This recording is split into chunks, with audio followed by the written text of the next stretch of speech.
Here is an overview of our security group management feature for Mac. They are mostly for teams and are only available for advanced data sources like the Devolutions online database, Devolutions server, SQL server, and MySQL. Remote Desktop Manager security groups are containers for sessions, not for users. Best practice is to assign security group only to folders because security is inherited, so the child items are all covered by your parent folder security group, which means that all entries below the parent folder will inherit the same security group. Security is also additive, so if a security group is added to a subfolder, it does not override the parent folder, it will add to it. Remember that a security group linked to the parent folder is unbreakable. The features of the Team Edition are in the Administration tab. Here, you will find the commands for users, security groups, and roles. Now let's take a look. You can assign security group to specific entries, but it does make it harder to maintain in the long run. Security groups are in fact containers for sessions, not containers for users. You can compare it to an AD group. You insert user and them, so you can name them IT help desk or service desk, but for security group, you think of them as session container, and you will assign entries and sessions to those folders depending on their security requirements. You can see here, I'm using a managing services provider as an example. I do have an internal group folder for the service and entries of my companies, as well as a client folder for my customers. Obviously, each of these folders have specific requirements as to their security, so it makes sense to group them together. It is no coincidence that all root folders have a security group because in fact all the sessions that haven't been assigned a security group, either directly or by inheritance, are deemed public, so they have no restrictions at all. If you're in an environment where you need to protect information, your first order of business is to create a folder and create a security group that matches to that folder, and simply apply the security group to the folder.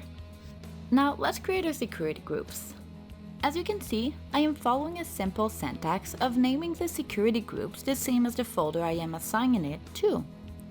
The security group I have in this demo scenario are the client group, the Windjammer group, and the internal group, so one per root level folder. If you go in the folder properties, you will see here is how I assign the security group to the appropriate folder. I mentioned permission. Let's go in the permission screen in Administration, Users, and let's assign permission directly to the user. If we go and select Patrick, our level 2 technician, we'll give Patrick full permissions over the client group. No permissions at all in the Windjammer group, and we'll give him view permission on the internal group. So you can see quite easily the security matrix that has been created for that specific user. The view permission does allow to launch a session, but the addition won't be allowed. Now let's see what Patrick would see. If you remember, he has no permission over the Windjammer group, and that folder in fact has just disappeared when switching to the Patrick account. And if you remember, he has only view permission over the internal group. So if I try and edit that session, I will get the dialog saying I do not have the proper permission. Remember that if a session has no security group assigned, it is deemed public. Therefore, anyone that has access to your system would not only be allowed to see it, but also to modify it.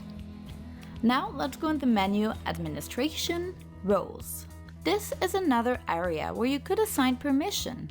In fact, our role system is not present in all advanced data sources. So if you have the tab, it will help you manage your system, because you can assign permission to role, and then you can assign the role directly in the user permissions. If you assign a role to a user, he would get the merging of every permission set he has by either the personal user permission or the permission assigned to the role. In fact, those of you that has Devolutions server, the roles are in fact a link to a domain container, but for those of you that has the SQL server or MySQL, the roles are again just permission set that you can easily assign to users. So that covers the basic of security group management. Remember to always verify that each entry has a security group assigned to be fully secured. For more information, you can go on our Mac online help or on our forum. Thank you for watching.